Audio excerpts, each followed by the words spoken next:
Bueno, buenas tardes chicos. Esto es algo bastante atípico para mí. Es la primera vez que doy una clase en video, por lo menos en lo que va de mi historia como docente. Eh, bueno, pero siempre hay un lugar por donde empezar, siempre hay una primera vez.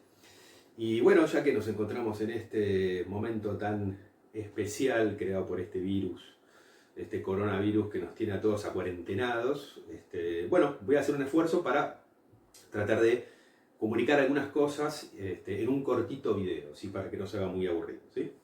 Eh, y lo que pensé es, ya que casi todos, o al menos todos, entregaron la actividad que yo les planteé justamente para, en esto que estábamos viendo, que tenía que ver justamente con la historia como ciencia, ¿sí? Y el desarrollo que tiene y el impacto que tiene. Eh, Como esa actividad está relacionada, la actividad que yo les envié está relacionada justamente con estos tópicos principales, lo que voy a hacer ahora es revisar un poco con ustedes las respuestas, ¿sí? Yo he corregido todos los trabajos, he ido mirando las respuestas que fueron dando y he ido viendo más o menos cuáles son los errores que se van repitiendo, ¿sí? Entonces lo que vamos a hacer es quizás profundizar un poquitito en algunas de las respuestas, ¿bien? Bueno, la primera de las preguntas era, ¿es la historia un largo relato en el que todos estamos de acuerdo? ¿En el que todos estamos de acuerdo? Bien, aquí la mayoría respondió bien. Estas primeras preguntas, de la primera a la 4, correspondían a un video que pasé que estaba en YouTube, que explicaba algunas cosas sobre la disciplina histórica, ¿no? Y para entender qué es la historia, aparte de que existe la ciencia histórica, ¿bien? Y la realidad es que no. Digamos, lo que uno puede entender es que no hay un solo relato histórico, es decir, porque la historia la escriben los historiadores, y esto lo habíamos hablado en aquellas primeras dos clases que tuvimos. Como la historia es una ciencia que es escrita por hombres y es una ciencia social, no es una ciencia exacta, no es que siempre se pueden sacar las mismas conclusiones estudiando quizás los mismos hechos. Ya habíamos hablado de los hechos del pasado y habíamos tratado de entender de qué era un hecho, cómo se podía comprender un hecho en sí.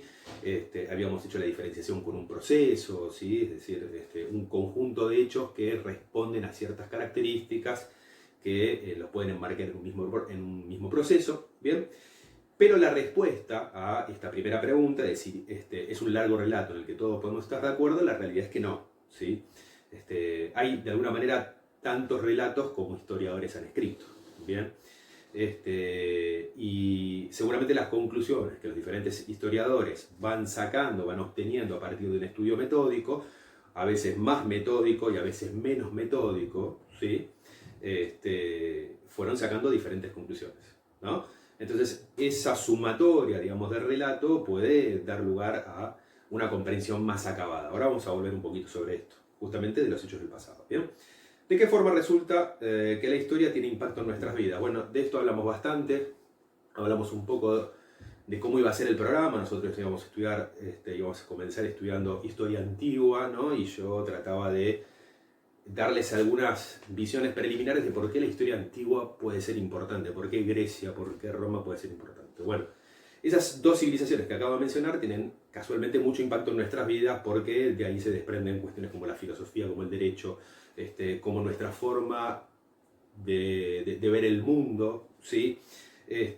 Nuestro lenguaje, por supuesto, ¿sí? Que es una lengua romance, sobre esto vamos a avanzar más adelante, pero tiene un fuerte impacto en nuestra vida. Estamos hablando incluso de una historia que ocurrió hace ya miles de años, ¿no? Imagínense la historia reciente, ¿no? La historia de hace 50 años, durante, no sé, la presidencia de Arturo Frondizi acá en Argentina, ¿bien? O algunos eventos particulares que hayan ocurrido en nuestro país, donde el impacto es mucho más tangible, ¿no? En nuestra historia y en esto de la memoria colectiva, de la cual hablamos ya también en la primera clase. Uh, Bien, ¿por qué te parece que si la historia se convirtió en propiedad de las instituciones, se convierte en propiedad de las instituciones, puede transformarse en un instrumento de poder?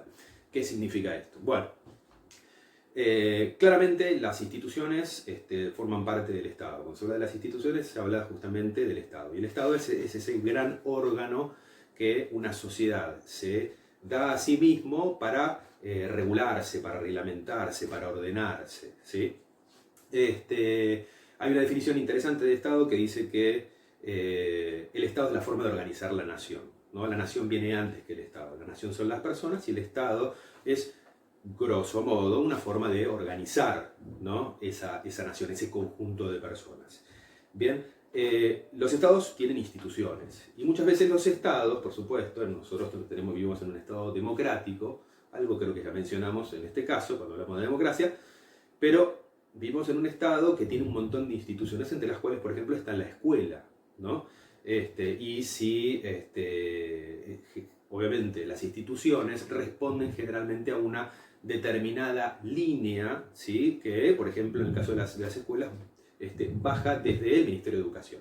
Y el Ministerio de Educación responde a un gobierno, ¿no? Que es un gobierno transitorio, ¿no? Los gobiernos nosotros los votamos y cada X cantidad de tiempo, dependiendo de si son provinciales, de si son nacionales, van cambiando, ¿no? Y es probable que esas instituciones respondan ideológicamente a los intereses que ese estamento gobernante o justamente el gobierno quiere bajar. ¿Me explico? Entonces, sobre todo en aspectos tan particulares como la historia, donde justamente el discurso es muy importante, las instituciones pueden justamente deformar, ¿sí?, determinados aspectos históricos o formarlos o encauzarlos, ¿sí?, hacia un pensamiento único para que todos los ciudadanos piensen de una determinada manera. No voy a poner ejemplos, ¿sí?, pero hay múltiples en nuestra historia argentina, ¿sí? Bien, según esta idea es posible encontrar respuestas 100% ciertas de la historia porque, bueno, nosotros ya hablamos de esto, ¿no? Es una ciencia social. Es una ciencia porque tiene métodos, porque tiene técnicas, porque tiene objeto de estudio, ¿sí? Tiene una serie de características que hacen que la historia como disciplina sea una ciencia, ¿sí? Pero no es una ciencia exacta, no es la matemática donde 2 más 2 es 4, ¿sí? Nosotros sabemos que siempre a determinada combinación de factores el resultado siempre va a ser el mismo, ¿sí? Como en otras ciencias duras. En las ciencias sociales es imposible realmente tener una respuesta acabada, sobre todo cuando hablamos de procesos complejos, por ejemplo, como la caída del Imperio Romano, ¿sí? Uno puede datar, por ejemplo, la fecha de nacimiento o de muerte de un prócer conocido, ¿sí? Pero cuando se habla de un proceso mucho más complejo, ¿sí?, las respuestas que se van a dar van a ser justamente mucho más complejas. Bien, y pasamos a la segunda parte del trabajo, respuestas 5 a 8, ¿bien? Donde teníamos un texto para leer y algunas cosas para analizar. Bien. ¿De qué dos formas se describe a la historia y por qué se dice que es parcial? Bien.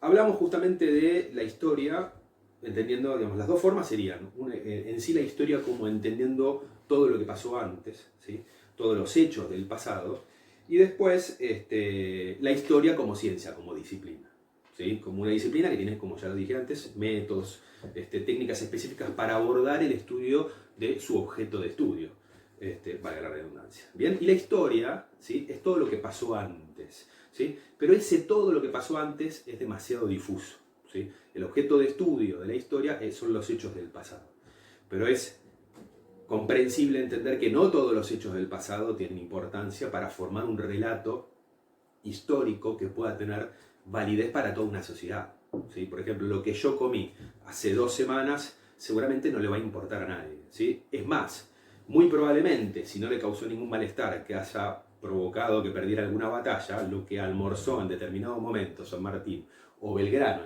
cuando estaba en el ejército del norte, tampoco tendría mucha importancia saberlo para el hecho histórico, sino simplemente como un dato de color, ¿sí? Bien, respuesta 6, pregunta 6. ¿Quién escribe la historia? Bueno, la historia la escriben los historiadores. Habíamos dicho que no es que alguien... Hay historiadores hoy en día, uno puede estudiar y ser un licenciado en historia, digamos, tener un título en el cual uno ha estudiado un montón de historia y puede dominar todas esas técnicas y ese conjunto de métodos que hacen que uno, ¿sí?, o que esta persona pueda escribir con propiedad, ¿sí?, con autoridad sobre determinados hechos. No porque los escriba esa persona en sí mismo, sino por la forma en que aborda esos hechos. ¿Bien? Pero también es importante entender que no solamente pueden escribir historia los historiadores titulados, sino que de pronto puede ser un periodista, ¿sí?, o puede ser una persona que es un economista, ¿no? Que no es específicamente un historiador, ¿sí? Pero que hace historia, ¿sí? Que utiliza los métodos de la historia para ir a recoger hechos del pasado y para generar un determinado relato de esos hechos. ¿Bien? ¿Cuáles son los defectos de la historia conocida como política y cómo se entiende la historia hoy en día? Bien, cuando hablamos de la historia política, ¿sí? Hablamos de que la historia política es un tipo de historia, que generalmente se refiere específicamente a los hechos o a las instituciones. Por ejemplo, que San Martín cruzó los Andes, o que, no sé, Julio César venció a los galos, ¿no? Para después avanzar sobre Roma. Bien, esos son hechos específicos que hacen a la historia política, hechos. Bien, pero la historia hoy en día se entiende, ¿no? Y esa es la segunda parte de la respuesta, como totalizadora. ¿Sí? Se busca no solamente hacer historia sobre esos hombres principales, hombres y mujeres principales, ¿no? Naturalmente, digamos, sobre todas esas personalidades que destacaron en la historia o aquellas instituciones que destacaron en la historia, sino que ahora se busca hacer, y esto se ha avanzado durante el siglo XX bastante, el siglo pasado, ¿no? Cuando nací yo, se ha avanzado bastante en intentar echar luz sobre aquellos procesos o aquellos sujetos históricos que antes estaban un poco descuidados. Voy a poner un ejemplo, ¿sí? Yo acá tengo 3 libros, por ejemplo. Bien, este es un libro muy lindo, lo voy a acercar, se llama Historia de la clase media argentina. Es un libro de un historiador de la Universidad de Buenos Aires, Ezequiel Adamowski. Es un libro muy lindo, muy interesante, que lo que intenta es hacer historia sobre la clase media, algo que es muy difuso en Argentina, pero la clase media en Argentina es muy abundante, ¿sí? Es un estamento social muy importante, y tienen muchas características que les son propias y que a veces lo diferencian un poco del resto de las clases medias de América Latina, ¿sí? Entonces, este historiador escribió este libro que es hermoso para dar cuenta de esos hechos. Por ejemplo, acá no habla específicamente de una persona en particular, busca encontrar las huellas como para caracterizar a la clase media. Acá, ¿qué tengo acá? Bueno, acá hay un libro de Gabriel Di Meglio, también es un autor muy lindo, ¿sí? Que se llama Viva el Bajo Pueblo. Espero que no salga torcido, puede ser que está al revés, pues vamos a hacer un esfuerzo para que no. Se llama Viva el Bajo Pueblo, la plebe urbana de Buenos Aires y la política entre la Revolución de Mayo y el rosismo, ¿sí? La plebe urbana, ¿sí? Los sectores bajos, ¿sí? Urbanos de Buenos Aires tuvieron mucha injerencia en la Revolución de Mayo, ¿no? Pero no se los caracterizó como tal, no se los constituyó como un sujeto histórico, ¿no? Durante 200 años de historia, básicamente, o 180 o 150. No, por lo menos de la manera que los caracteriza Gabriel Di Meglio, que lo que hace es ir a estudiar específicamente eso. Y por otro lado, acá tengo uno de varios libros que tengo de estudios de historia económica argentina, ¿sí? Este es un libro que hace historia, pero historia económica, por ejemplo, ¿sí? Habla de instituciones, habla por supuesto de gobiernos, habla de presidentes, ¿sí? Porque habla de muchas políticas económicas, pero habla específicamente de economía. Y está escrito, ¿sí? En este caso, este hombre es un historiador también, ¿sí? Pero hay muchos libros de historia económica que están escritos específicamente por economistas, ¿no? Que obviamente saben mucho y lo que hacen es, con la metodología de la historia, ir a rescatar esos hechos económicos del pasado. Y para ir cerrando, dice, bueno, para cada uno de los ítems de fuentes, de los tipos de fuentes, hablamos de qué fuentes hay, ¿no? Las fuentes de la historia, fuentes primarias, secundarias, acá no las dividen eso, pero sí de algunos tipos de fuentes. Cita un ejemplo que puedas observar. Y acá me pusieron algunas cosas divertidas, pero bueno, tradiciones orales son leyendas, las canciones, las narraciones, los rumores, ¿no? Una tradición oral es algo que se transmite, ¿sí? Oralmente, ¿no? Entonces yo les preguntaba, bueno, para cada uno de los tipos de fuentes, dame un ejemplo que puedas observar en tu vida, ¿sí? Entonces, como les decía antes, para que genere historia, para que se pueda ser estudiado o para que genere una memoria colectiva, tiene que ser algo que esté difuminado en la sociedad, ¿no? Entonces, seguramente va a ser quizás alguna terminología, ¿sí? Que se transmitió oralmente. Les voy a poner una tontería, pero seguramente lo van a reconocer. Lo que ustedes utilizan mucho, el arre, ¿sí? Puede en algún momento ser recogido por un historiador como parte de un léxico, ¿sí? o de determinados términos que comenzaron a surgir y a popularizarse a partir del auge de Internet en determinado momento del siglo XXI, por poner algo. Pero después hay cuentos, puede haber chistes incluso que se vayan extendiendo y que den cuenta, por ejemplo, de algún aspecto cultural de una sociedad, Entonces ahí es cuando cobra sustancia como una fuente. ¿Me explico? Bien. Después, fuentes escritas, bueno, por ejemplo, yo les puse un diario, ¿sí? Yo les puse el diario que compró tu papá o tu mamá el domingo, ¿sí? O el sábado, el lunes, o una revista, ¿bien? Un diario es algo que tiene generalmente mucha tirada, lo mismo que una revista, entonces seguramente va a ser visto por un montón de personas y como es una fuente escrita, ¿sí? Que está ahí, se puede consultar. Yo de hecho he consultado en la Biblioteca del Congreso, hay una biblioteca muy linda donde uno puede ir a consultar los diferentes diarios, no todos, pero muchos diarios, e ir a leer las páginas de una edición que salió un lunes de hace 70 años, ¿no? Entonces con eso utiliza para hacer historia, es decir, recoge la forma en que la prensa levantó determinados hechos y le da sustancia histórica. Bien. Bueno, fuentes artísticas. Bueno, fuentes artísticas. Yo acá, por ejemplo, les puse el graffiti. ¿Sí? No un graffiti, sino el graffiti. El graffiti como evento artístico, ¿sí? Como ustedes han visto montones de grafitis, ¿no? Bueno, como hecho cultural, ¿sí? La propagación del graffiti en las ciudades es un hecho cultural y seguramente va a ser objeto, y ya es objeto de estudio, ¿sí?